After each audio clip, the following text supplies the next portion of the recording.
Hi everyone. It's 2 o'clock, so I'm going to get started. Expect a few more people to join in while I start talking. So I just want to say thank you all for coming along today to come to the 5th meeting for the National WSUD Compliance Network. And before we get started, I would like to begin by acknowledging the traditional owners of the land we're all on today and their continuous connection to land and sea. I would also like to pay my respects to elders past and present. I would also like to take this opportunity to just put a disclaimer at the start. I work for Ocean Protect. We supply, install, and maintain WSUD assets, so there is a conflict of interest that I'd like to disclaim here around the idea of the topic of improving WSUD maintenance. However, there are also going to be other people on this call with their own conflicts of interest. So I ask, if you are speaking today, if you can just say what organization you're from, just to kind of be a bit clear of where you're coming from today. In terms of the agenda, we're just going to start off with a little bit of meeting logistics while people still continue to join in for the meeting. Following that, I'll do a little bit of an update about the framework. We've just passed 2 months of the consultation period, so that's past halfway now, and just want to provide a little update to everyone on how that's going. Following that, I'm going to do probably a 20 to 30-minute demonstration of actually using the framework. Following that, there'll be the opportunity to do some Q&A around that demonstration or the framework in general. And then at the end, so about an hour after starting, hoping to do a bit of a meeting wrap up then. And if people want to stay on to talk more, happy to stick around and chat about other things or the framework or answer any other questions. So in terms of logistics, if you can please keep yourself on mute when you're not speaking, just helps avoid any weird background noises. If you do have something you want to say, if you can raise your hand virtually, then I can call upon you to speak when I'm ready for you to speak. And when you do speak again, if you can say what organization you're working from, just helps with the managing of the conflicts of interest. In terms of the final point, just being respectful of everyone's opinions, ideas, and time. Regarding opinions and ideas, this work is going to lead to a lot of new thinking and maybe sometimes creative and weird thinking, but it's important for us to be sharing those sorts of ideas in this space because as a group, we are trying to improve an issue that the industry has been dealing with for a long time. And regarding to be respectful of everyone's time, I will stick to the agenda that we have for today, but then also this meeting is not the opportunity for promotion of products and services and all of that. So please leave that outside of this meeting. I would also just like to say thank you to everyone that has been participating in these network meetings before today. We've had 4 meetings, which have brought together 130 individuals from 86 different organizations. So it's been great to see so many people interested and coming along to these meetings to learn more about WSUD compliance, learn more about the framework and contribute to that. And welcome to any new organizations and individuals that have come along today.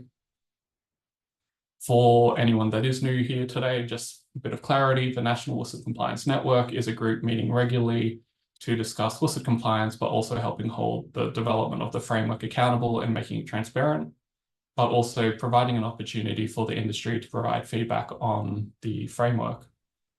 And then the WSUD Maintenance Compliance Framework is a free package of information, resources, and tools for councils to improve the implementation and management of WSUD assets within their jurisdiction.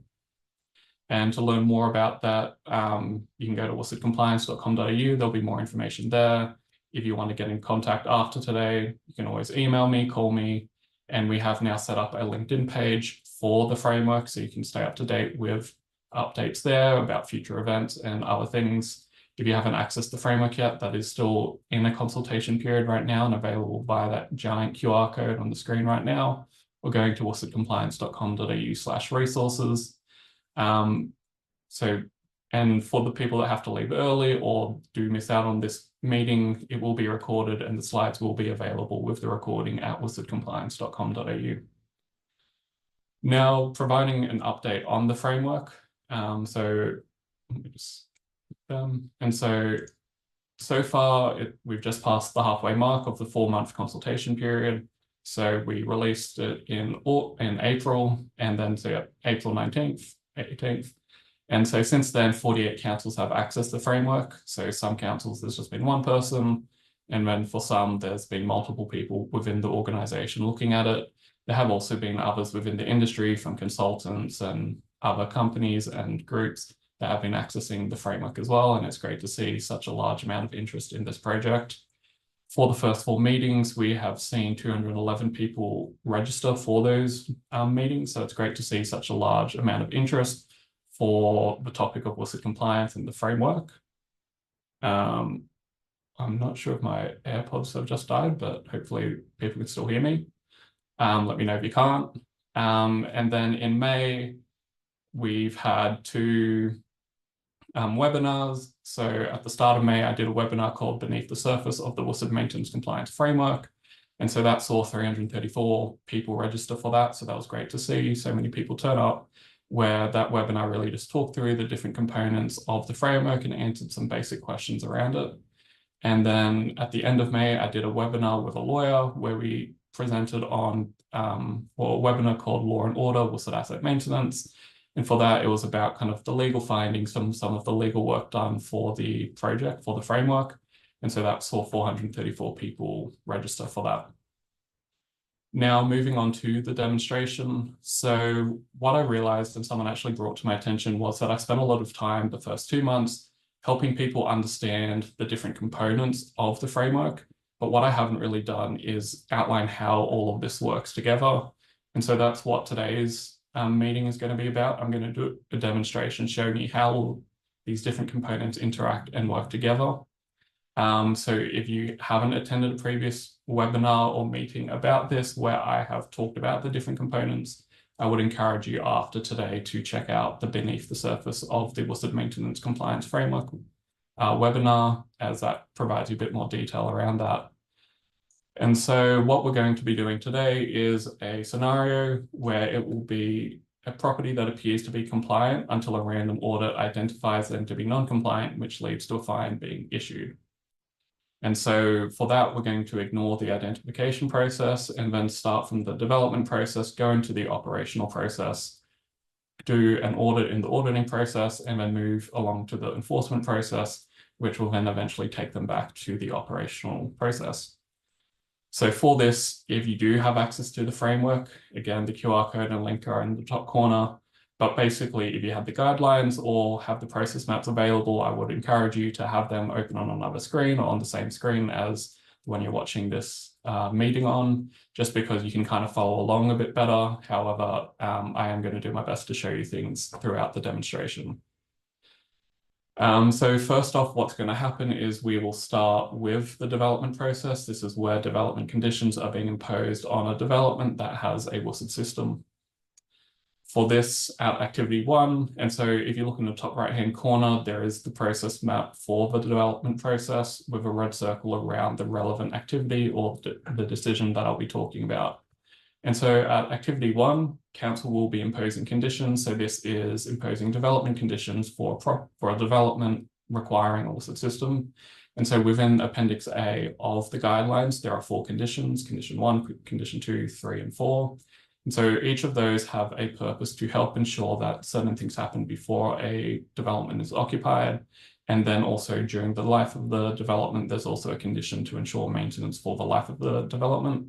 So condition 1 ensures that a maintenance schedule is put in place. Condition 2 ensures that a maintenance contract is put in place in relating to that maintenance schedule. And then there's a WSUD system agreement put in place, such as a positive covenant, making sure that there are the legal framework that the council will need to enforce compliance later on. And then there's the condition 4, which is about ensuring that there is maintenance happening for the life of the development. We then move on to activity 2, applicant prepares a maintenance schedule. I also just want to point out here, if people do have questions, happy for you to chuck them in the chat or just wait till the Q&A section at the end of this demonstration. But so for activity 2, what's going to happen is the applicant is going to prepare that maintenance schedule. And so basically a suitably qualified person on behalf of that applicant is going to be using the WSUD system maintenance schedule template to meet condition 1 within the Appendix A of the guideline. The relevant information about maintenance schedules for the applicant and suitably qualified person can be found within fact sheet 2. In fact sheet 3, these are provided within the guideline. Even more info about the maintenance schedules for council can be found in Appendix C if they need some more information. Regarding that WSUD system maintenance schedule, I'll just kind of demonstrate an example and provide this to you to see. And basically there is a cover page just providing some basic information about the property and who prepared the document and who approved it. In the bottom right hand corner, a council could go and put their logo or something if they were the ones to approve the document, or maybe it could be the document was prepared by a certain organization and you have them put in their logo there to make that clear. On the second page, there's just some general information about the document. There's the document purpose, there's the work activities, a bit about that. There's a little bit about reporting, as there's a requirement for annual compliance reporting. And so the idea would be that that QR code on the screen would be on the sheet, and then anyone using this document would be able to scan that and it would take them to the compliance form. So then we get to the third page, which is an asset information list. It provides a list of every single asset on the property. That forms the system to help people understand what is on the property. So it gives an asset ID, it identifies the type of the asset, and if applicable, it identifies the manufacturer, the model number, the size and volume, and there's a space for comment if anyone needs to add comments, such as if you have a filter cartridge chamber, you might enter how many cartridges there are within that chamber. We then get to the next page, which is a work activity schedule. So this lists all of the asset models or types if there isn't a model for the specific asset. It identifies the quantity and then identifies a potential frequency for the inspections, testing and replacement, and then again a space for comments if required. And then at the end, there is a WSUD system map to help people see where these assets are on the property. So basically this document will help everyone understand what assets are on the property, what their requirements are, and where they are on the property. In terms of the fact sheet that I mentioned at the start of Activity 2, within Appendix D of the guidelines, there's content for 3 fact sheets. There's Fact Sheet 1, which is about WSUD systems and private properties. There's Fact Sheet 2, which is about implementing WSUD systems and private properties, so really helping people during the development process. And then there's Fact Sheet 3, which is about helping manage WSUD systems and private properties, so that's more for the maintenance providers, asset owners and managers later on. And so basically within this appendix, there is the text content for each of these fact sheets. Councils then can grab this text and then put it into their own template for a fact sheet. And I've done an example here just to kind of show you what that could look like.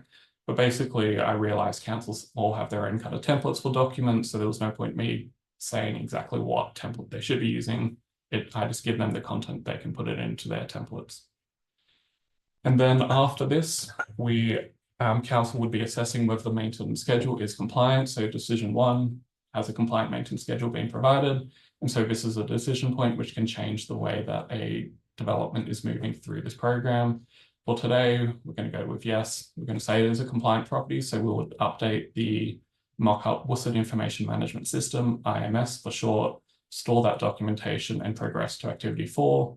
So regarding updating that Excel mock-up system, we would go to the property register, would then enter information about the property. So what's the system ID, property address, program process, the live status. So whether it's a live or non-live property. For now, we're going to go with non-live. So because it's non-live, we'll say NA for live start date, and then we give it a high risk rating. We're giving this one a high risk rating, and I'll get onto that the next slide.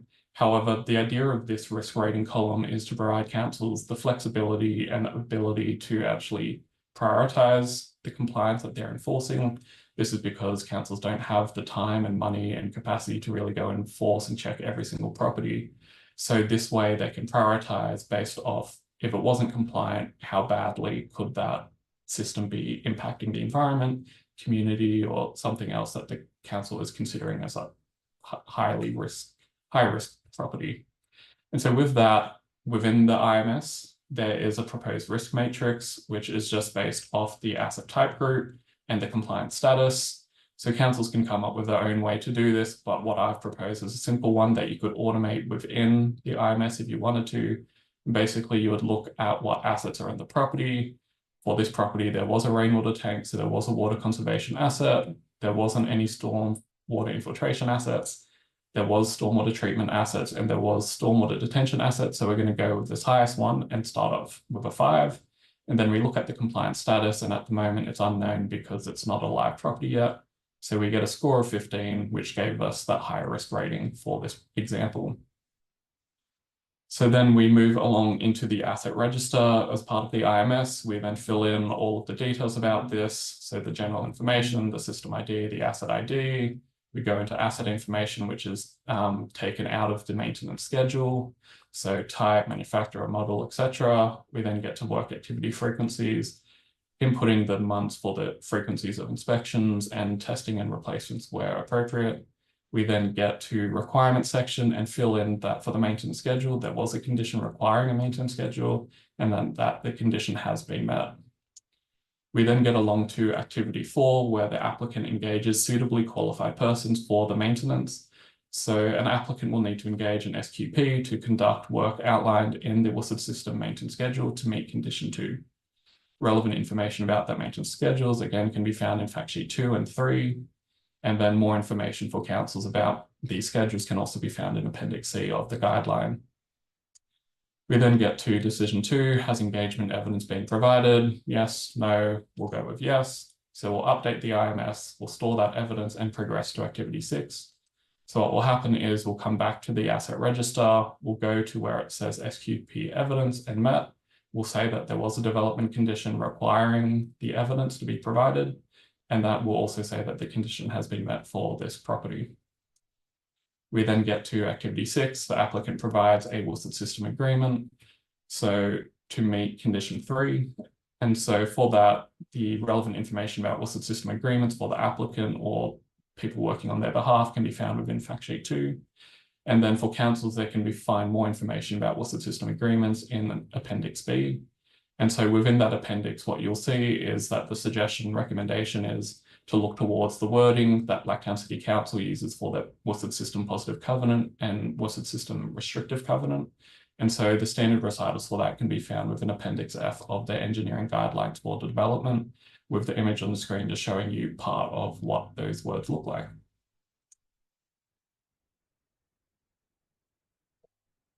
We then get to decision 3, have a compliant agreements being provided? Yes, no, we'll go with yes. So we'll update the IMS, store those agreements and progress to activity 8. So we'll come back to the asset register, go to the agreement section. We'll say that there was a development condition required for agreements. We'll leave them at for now as we're waiting to see that these agreements have been registered. And then we'll go to comments and just add something such as compliant agreements have been provided and that we're waiting for evidence of registration. So we get to activity 8, the applicant registers those agreements. The applicant registers the WSUD system agreements to meet condition 3. And then the applicant can find more info about those agreements in fact sheet 2, and councils can see more in Appendix B. We then get to decision 4, where it asks, has registration evidence been provided? So you're going to look to make sure that these documents have actually been registered against the title of the property, so that it ensures that things are being, but making sure that they are actually registered against the title so that you can use this later on to enforce compliance. We're going to update the IMS, store those agreements and evidence, and progress to activity 14. We get to go back to the asset register and we'll update the met column saying that yes, this condition has been met because the registration evidence has been provided. And so we'll then go on to the next activity. So we now move into the operational process, which is where the property is welcomed into the program, the WSUD system is being maintained, and the choice of doing an audit is made here. So for this, council activity 14 is going to start off with council providing a welcome package. And the idea of a welcome package is to help asset owners, managers, and maintenance contractors understand the requirements around managing the WSUD system and the legal requirements for this. And so the welcome package in this case I'm proposing contains a welcome letter, so letter 1, fact sheets with information about WSUD and management requirements, so fact sheets 1 and 3, and the property's WSUD system maintenance schedule. And then councils can find more info about the schedules in Appendix C, and then the mock-up IMS will be updated to reflect a live status change. So for that, we would come to the property register, we would go to the live status and say that it is now a live property. And then we would put the live start date. And so I put the date for last week when I was making this demonstration. And then we would go to the comment section of the property register and say that the welcome package was sent today and that we're waiting for acknowledgement of receipt of that package. And so within Appendix E of the guideline, there is content for 8 letters, similar to how there is content for 3 fact sheets. And so these carry different things. And so letter 1 is about managing the WSUD system. Letter 2 is about upcoming maintenance reports, compliance reports due. Letter 3 is about notifying of a non-compliance. Letter 4 is notification of an extension. Letter 5 is request for maintenance evidence to do a desktop audit. Letter 6 is notice of intention to do an audit. Letter 7 is notice of a fine for non-compliance. And letter 8 is a notice of legal action for non-compliance. And so basically, similarly to the fact sheet content, within the appendix, there's the text content. Councils then can grab that text, put it into their own letter template, and then use that as a letter throughout this program. And so following this, we get to decision 6. So has acknowledgement been provided? And so we want to make sure that the property owner or manager has acknowledged that they've received it and understand their requirements. Following this, we will update the IMS because we're going to say yes, and then progress to activity 16. So for this, we come to the property register. We will fill in the contact information for the property owner. We will then go to the comments and say that the property owner has acknowledged receipt, and then move to activity 16, which is where a property is probably mainly going to exist within this program once it's become live. And so this is where the WSUD system is being maintained. So the suitably qualified person will use work activity reporting sheets. Example ones have been provided within Appendix F, or some sort of equivalent to this would be used to document each activity that is done throughout the year. Council would then send letter 2 with some fact sheets before the due date of the compliance form as a reminder that there's this due date coming up. Council would update the comments on the property register on the mock-up IMS to reflect sending that letter. The mock-up IMS would then be managing automatically the compliance form data through the annual WSUD system maintenance compliance form process. All of these bolded and underlined words are provided within the framework as well. So there's a lot going on here, but it's all provided. In terms of those work activity reporting sheets, these are just some very basic ones that you could use, but there are other examples within the industry that you could look towards for this. But the idea is that you would be documenting every inspection done and every maintenance work done for the asset. And then in terms of the annual compliance form for the mock-up system, I've created a Microsoft form which connects to the Excel system. And basically within this, what you're doing is you're entering the WSUD system ID and the property address so you understand what property it's for. You then enter what the financial year you're reporting for. This just helps with the automatic analysis of the compliance for these reports. We then say who's completing this form, so we know who is doing this form. We would then say what their relationship to the property is. Are they the property owner, the manager, or someone else? We then say what is the email address. This way they will get an automatic confirmation email. What is their phone number so you can contact them after this. You want to say who conducted the maintenance on the WSUD system. I've come up with just a random company for this, but there could be a range of companies or individuals that could exist for this. Then it has reporting being done in accordance with the maintenance schedule, and then indicate no or yes, describe why the maintenance hasn't been done properly, and then whether the documents have been stored in accordance with council's requirements, and then saying whether everything is true and accurate within this form. You press submit, and then it comes to this page where it will provide a bit more information for the reporter. It then also has the option to save the response at the bottom of this page. And then a confirmation email would be sent automatically to the person that filled in the report, saying that the report has been received and thanks for submitting that. And then that data would be automatically sent into the compliance form sheet within the IMS. And so this is all of that information analyzed and collected from that report. And basically this data is being automatically analyzed in this second last column, the form outcomes column. And for this scenario, we've said all good because the requirements were met and evidence was stored properly. And so from this, We then go on to decision 7, have the requirements been met? So for this, we're going to say yes, the requirements have been met. We're going to update the IMS to reflect that and progress to decision 8. And so for that, what we're going to do is come to the property register, find the compliance information section, and update the last contact date, which is when the report was submitted, and then the outcome from that, which in this case is compliant.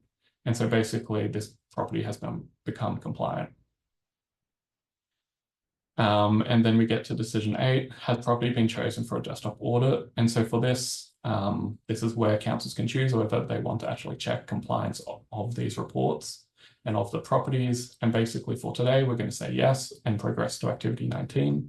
2 things to note here is for demonstration purposes, we are selecting to do a random desktop audit. However, in most cases, an audit would not actually be conducted unless the council really wants to. So maybe a council wants to check a certain amount per year to see if they're compliant, or maybe they want to just make sure that people are actually reporting the truth and accurate information. Another important thing to note here is that the yes and no for this decision point are in gray, just to differ from those green and red ones before, just because the green and red are normally indicating a good or a bad outcome. However, being chosen for a desktop audit isn't necessarily a bad thing to do. So we then move into the auditing process where we're going to check for compliance to see if things are all good. We then get to activity 19. Council will request the maintenance evidence. Council will send letter 5 with fact sheet 3 attached for the request for that maintenance evidence, and then council will update the comment section on the property register on the IMS to reflect that that letter has been sent and when it needs to be provided. We then get to decision 11, was maintenance evidence provided? For this case, we're going to say yes, so we update the IMS to say it has been provided and progress to activity 21. Following this, we get to activity 21. So council will conduct a desktop audit of the property. Now, this is to help reduce the amount of times that council will actually have to go out and see a property in person. Doing a desktop audit will reduce the amount of time and effort and capacity required to audit. And it also provides a bit of flexibility around how much they want to audit here. They could just look at maintenance reports, they could look at reporting history, they could look at other documents. So they could look at the development conditions in place for the development, they could look at WSUD system agreements, they could look at the maintenance schedule, they could look at the provided reporting sheets, or they could look at the comments and the history within the IMS. Following this, we'll get to decision 13, is the property compliant? So during that audit, we found that something seems to be wrong, and so we're going to update the IMS and say that the property is now a non-compliant property, and then progress to activity 22. At this, council will be or someone on their behalf will be conducting a property audit. So for this, council will send letter 6 with 2 fact sheets to notify them of an upcoming audit to help them understand what they need to do in preparation for that audit. Following this, council will go and conduct a property audit. For this, council has flexibility on how in-depth they want that audit to be, whether that's just a small visual short inspection of an asset, or whether that's actually getting into confined spaces and doing other things. That's really up to council to determine what they want to do here. Following that audit, council will send letter 3 with 2 fact sheets attached for notification of the audit outcome. We then get to decision 14, have the request been met? We're going to say no, so we'll update the IMS, say that the requests haven't been met. We're going to go to the property register. In the comments, just note that down, and then progress to decision 15. And then at decision 15, it's asking whether an extension should be provided. For this case, we're going to say no, but this decision point really provides an opportunity for councils to, 1, decide if they want to be enforcing compliance. Maybe they don't have the time, the capacity right now to do it, or maybe they can see that the property is doing the right thing, so they're going to provide an extension. However, for today's purposes, we're just going to say no. Which then takes us into the enforcement process. And for this is where compliance will be enforced. And we start off with decision 16, what legal action should be conducted. We can either issue a fine or do something else. For today, we're going to issue a fine, so we'll progress to activity 24. At activity 24, council will issue a fine for non-compliance. Council will send letter 7 with some fact sheets and a fine to provide that fine and let them understand what needs to happen. Council will update the comments on property register on the IMS to reflect this and say when the fine and when these actions need to be resolved. We then get to decision 17 and ask whether requests have been met. And so that's the due date for the actions from that previous letter. And for today, we're going to say yes. So we'll update the IMS to reflect that and then go back to the activity 16, which is all the way back in the operational process, which is here, the circled one. And so basically a property will exist within at activity 16 unless they want to be chosen for an audit or do something wrong, and council has to react to that. But basically that is the scenario that I'm doing today, where it appeared to be a compliant property until a random audit identified some sort of non-compliance, which led to a fine being issued, things got resolved, and then they went back to the operational process. And so that is the end of the demonstration. So I'm opening up to about 20 minutes of Q&A if people have anything they want to talk about, whether it's a question about the demonstration or just the framework in general. If you can raise your hand virtually, then I can call upon you if you have questions. If there are no questions, I'm happy to keep moving on with the meeting, but open to anyone wanting to say anything. No, cool. Well, if that's the case, I might just move on. But I guess before moving on, I will add here, if people want to do a demonstration, want me to do a demonstration for themselves at their own point with their own example and everything, I'd be happy to sit down with you and do that, because I think seeing it a bit more live and how I've presented it today might be a bit more beneficial for you. So feel free to reach out and we can talk about it then. So yeah, unless there's no other questions, I might move on. Cool. Let's move on. Now we're kind of near the end of the meeting before we get to a kind of open floor, but something I wanted to raise here was a job opportunity that I came across recently on LinkedIn. So Liverpool City Council are looking for a WSUD project officer. Not sure if anyone from Liverpool Council is here today, but if you're wanting to learn a bit more about that, I would consider checking out their website for more information. And so in terms of what's next for the network, for the framework and everything else, so the consultation period is ending at August 19th. So that's less than 2 months away from now. So if you're interested in providing feedback, I'd be very happy to meet with you or receive an email with that feedback to ensure that people have the opportunity to engage with me again in kind of public space such as these meetings. I brought forward the August meeting to August 7th, which you can register for with this QR code. And at that meeting, what I'm really hoping to do is to go through some feedback from people at the meeting, otherwise go through some of the feedback and comments that I've been getting from people in the conversations I've been having. And then at future meetings, I'm really hoping to start getting more people presenting and talking at this. I don't want this meeting and this network to just be about the work that I'm doing. I really want to provide a platform for other people working in the space to help people hear what they're doing and maybe give you the opportunity to get some feedback on what you're doing. And if you haven't accessed the and if you want to register for the network, the QR code is there, or you can go to wsudcompliance.com.au/network.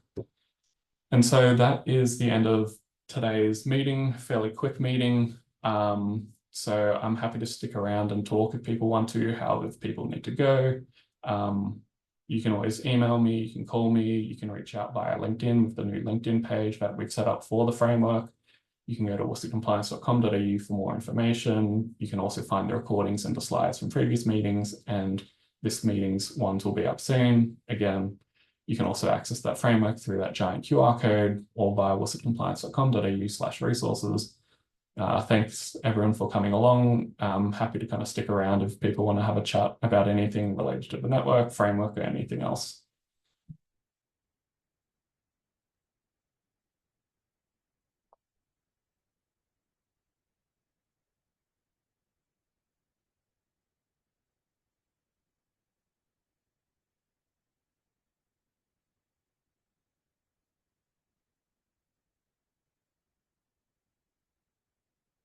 So for Alan Walker, yes, there will be a recording of today's presentation made available at wsudcompliance.com.au. I'll try to get that up in the next few days. It will also have the slides so you can look at that demonstration of the scenario I gave.